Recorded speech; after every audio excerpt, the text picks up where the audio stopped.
Hello friends, Arvind HD official में आप सभी का स्वागत है। आधुनिक भारत का यह दूसरा वीडियो है। इससे पहले आधुनिक भारत का एक वीडियो अपलोड कर दिया गया चैनल पे है। अगर आपने अभी तक उसे नहीं देखा है तो प्लेलिस्ट में जाकर उसे देख सकते हैं। इस वीडियो का जो पीडीएफ है आपको टेलीग्राम चैनल पर मिल जाएगा, जहाँ से आप इसे डाउनलोड कर पाएंगे। चलिए वीडियो को शुरू करते हैं।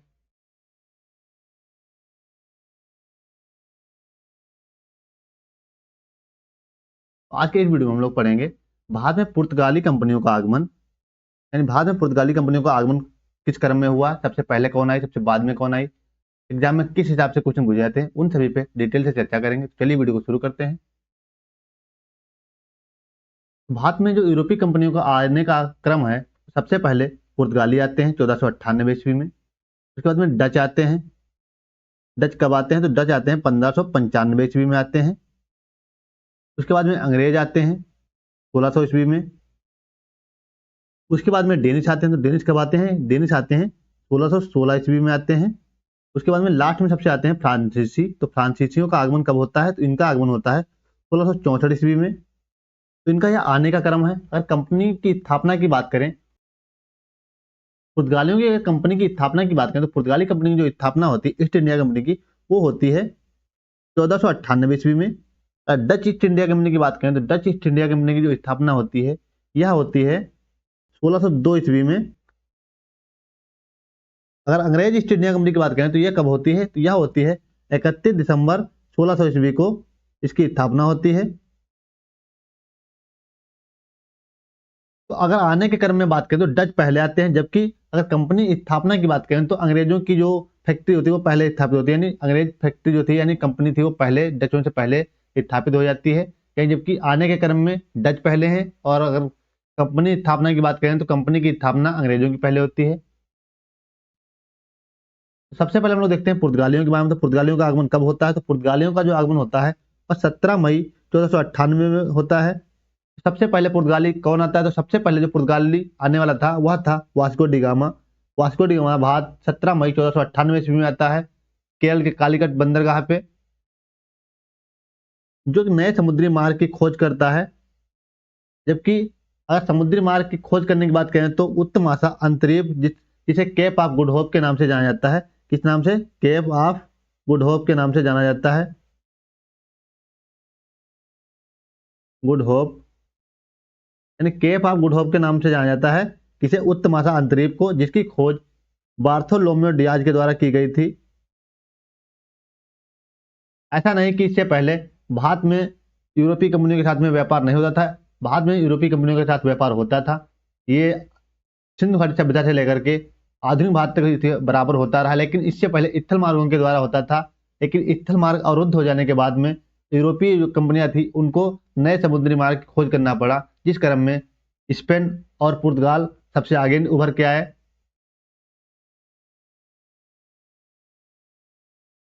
इसके बाद में देखते हैं तो वास्को डी गामा कौन था। तो वास्को डी गामा के बारे में देख लेते हैं कुछ महत्वपूर्ण तथ्य जो एग्जाम की दृष्टि से महत्वपूर्ण है। भारत में आगमन 17 मई 1498 ईस्वी में होता है वास्को डी गामा का, जो एक नए समुद्री मार्ग की खोज होती है। इसके द्वारा वास्को डी गामा के द्वारा भारत में सबसे पहले कौन आता है? पुर्तगाली। तो भारत में सबसे पहले आने वाला पुर्तगाली था वास्को डी गामा, जो एग्जाम में कई बार क्वेश्चन पूछा गया है। उत्तम आशा अंतरिक्ष, जिसे केप ऑफ गुड होप के नाम से भी जाना जाता है, का चक्कर काटते हुए एक गुजराती व्यापारी जिसका नाम था अब्दुल मजीद, ये भी एग्जाम में पूछा गया है। यानी गुजराती व्यापारी अब्दुल मजीद की सहायता से कहाँ पहुंचता है? भारत के कालीकट बंदरगाह पे पहुंचता है। भारत के कालीकट बंदरगाह पे पहुंचता है, जहां के शासक कौन था? जहां के शासक थे एक हिंदू शासक थे जिनकी उपाधि थी जमोरिन, ने उनका स्वागत किया। यानी किसका स्वागत किया?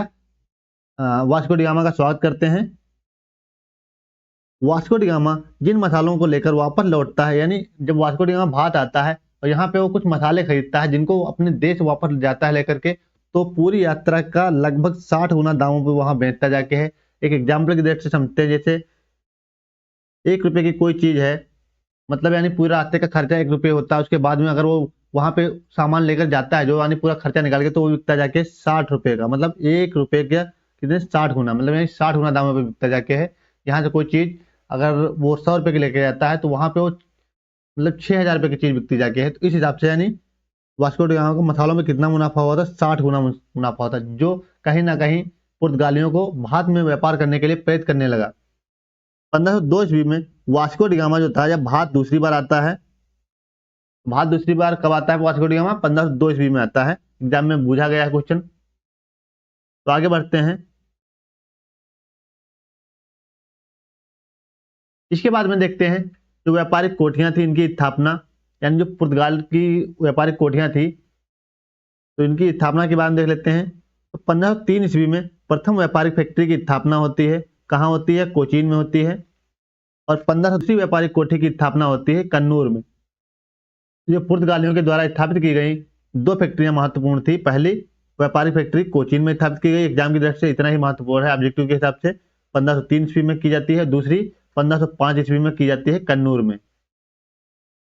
अगर पुर्तगाली वायसराय की बात करें तो पुर्तगाली वायसराय प्रमुख 3 एग्जाम की दृष्टि से महत्वपूर्ण है, बाकी तो बहुत हैं, लेकिन एग्जाम की दृष्टि से ऑब्जेक्टिव जहां से क्वेश्चन बनते हैं तो 3 से ही बनते हैं। Francisco de Almeida, Afonso de Albuquerque और नीनो दी कुन्हा, जिनको हम आगे भी डिटेल से पढ़ते हैं। चलिए आगे देखते हैं। सबसे पहले हम लोग देखते हैं फ्रांसिस्को डी अल्मेडा के बारे में। जो प्रथम पुर्तगाली वायसराय था, यानी भारत में आने वाला पुर्तगाली वायसराय कौन था? तो सबसे पहले आने वाला पुर्तगाली वायसराय था फ्रांसिस्को डी अल्मेडा, जिसका शासनकाल भारत में रहता है तक, जिसके द्वारा भारत में ब्लू वाटर पॉलिसी की शुरुआत की जाती है, यानी एक कार्टेज पद्धति जो समुद्री मार्ग में लिया जाने वाला कर कह सकते हैं, जो किसके द्वारा शुरुआत किया गया था? तो यह शुरुआत किया गया था फ्रांसिस्को डी अल्मेडा के द्वारा, इसकी शुरुआत की गई थी। इसके बाद में महत्वपूर्ण एक वायसराय आता है। इसके बाद में महत्वपूर्ण वायसराय कौन आता है? तो वह आता है अल्फांसो डी अल्बुकर्क। भारत में पुर्तगाली साम्राज्य का जिसे वास्तविक संस्थापक माना जाता है। एग्जाम में कई बार क्वेश्चन पूछा गया है यहाँ से कि भारत में पुर्तगाली साम्राज्य का वास्तविक संस्थापक किसे माना जाता है? तो वास्तविक संस्थापक की अगर बात करें तो अल्फांसो डी अल्बुकर्क को माना जाता है, जबकि भारत में प्रथम पुर्तगाली वायसराय था Francisco de Almeida. Afonso de Albuquerque 1510 ईस्वी में बीजापुर के शासक जो थे यूसुफ आदिल शाह, यहाँ इनसे गोवा छीन लेता है। तो गोवा किसने छीना था? बीजापुर के आदिल शाह से। बीजापुर के जो शासक थे यूसुफ आदिल शाह, इनसे जो गोवा छीनता है वो छीनता है अल्फांसो डी अल्बुकर्क। और उसके बाद में 1511 ईस्वी में मलक्का पे अधिकार कर लेता है और 1515 ईस्वी में हॉर्मोज पर भी अधिकार कर लेता है। कौन? Afonso de Albuquerque. तो सबसे महत्वपूर्ण वायसराय कौन था? अल्फांसो डी अल्बुकर्क, जिसे भारत में पुर्तगाली साम्राज्य का वास्तविक संस्थापक माना जाता है। तो इसके बाद में हम लोग आगे देखते हैं नीनो डी कुन्हा के बारे में। तो नीनो डी कुन्हा जो था, ये कोई बहुत महत्वपूर्ण काम नहीं किया इसने, केवल एक ही यहाँ से एग्जाम में क्वेश्चन पूछा जाता है। प्रारंभ में अल्बुकर्क ने कोचीन को मुख्यालय बनाया था, तो अल्बुकर्क के द्वारा कोचीन को मुख्यालय बनाया गया था, जबकि 1530 ईस्वी में नीनो डी कुन्हा के द्वारा गोवा को मुख्यालय बनाया गया। अगर पुर्तगालियों की भारत में देन की बात करें तो पुर्तगालियों के द्वारा भारत में कुछ महत्वपूर्ण देन है, जैसे प्रिंटिंग प्रेस की शुरुआत जो हुई वो किसके द्वारा हुई? पुर्तगालियों के द्वारा। भारत में प्रिंटिंग प्रेस की शुरुआत हुई।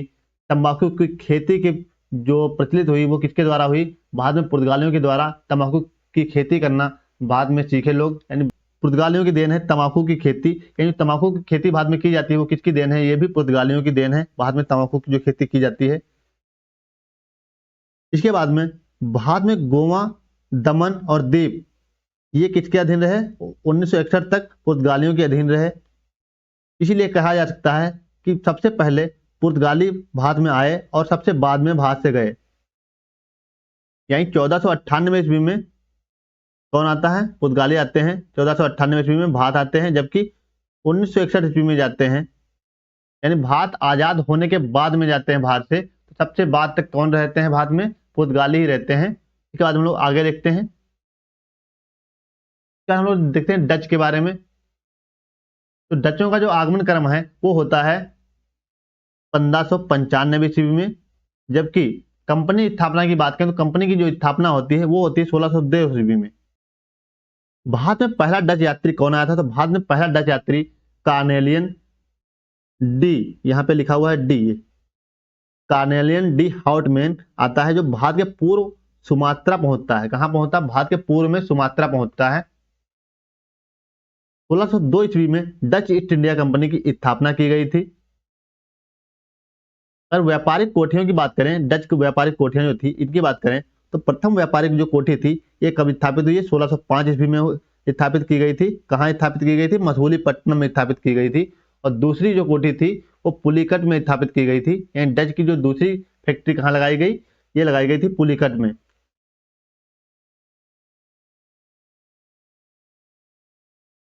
दूसरी कोठी थी डचों की, पुलिकट में स्थापित की गई थी। यही इनकी मेन कोठी थी। यहीं से यानी पुलिकट को ही अपना इन्होंने मुख्यालय बनाया और यहीं पे स्वर्ण सिक्के जारी किए। यानी जो डच थे वो स्वर्ण सिक्के जारी करने का काम कहाँ पे किया? तो उन्होंने पुलिकट में ही स्वर्ण सिक्के जारी किए। जो स्वर्ण सिक्के थे इनको पगोड़ा कहा जाता था। स्वर्ण सिक्कों को क्या कहा जाता था? स्वर्ण सिक्कों को पगोड़ा कहा जाता था। डचों ने पीपली, चिंसुरा, आगरा, पटना, सूरत, भरूच, अहमदाबाद इन जगहों पे व्यापारिक कोठियां स्थापित की। इनमें से प्रमुख दो ही थी, पुलिकट, और प्रथम कोठी जो थी वो कौन थी? तो प्रथम कोठी थी मसूलीपट्टनम। ये दो कोठियां की प्रमुख थी। इसके बाद में डचों का जो भारत में अंतिम रूप से पतन होता है वो पतन होता है 1759 ईस्वी में। अंग्रेजों और डचों के एक मध्य युद्ध होता है। वो कौन सा युद्ध कहा जाता है? जिसे बेहदरा के युद्ध के नाम से जाना जाता है। इस बेहदरा के युद्ध में डचों का एक भाग्य निर्धारित कर देता है कि भारत में आगे कौन रहेगा। तो यहाँ पे डचों की अंतिम रूप से हार हो जाती है। उसके बाद में अंग्रेज सर्वस्तर आगे निकलते हैं, यानी भारत में सर्वासर कौन हो जाते हैं? अंग्रेज हो जाते हैं। यहाँ से डचों का पतन हो जाता है।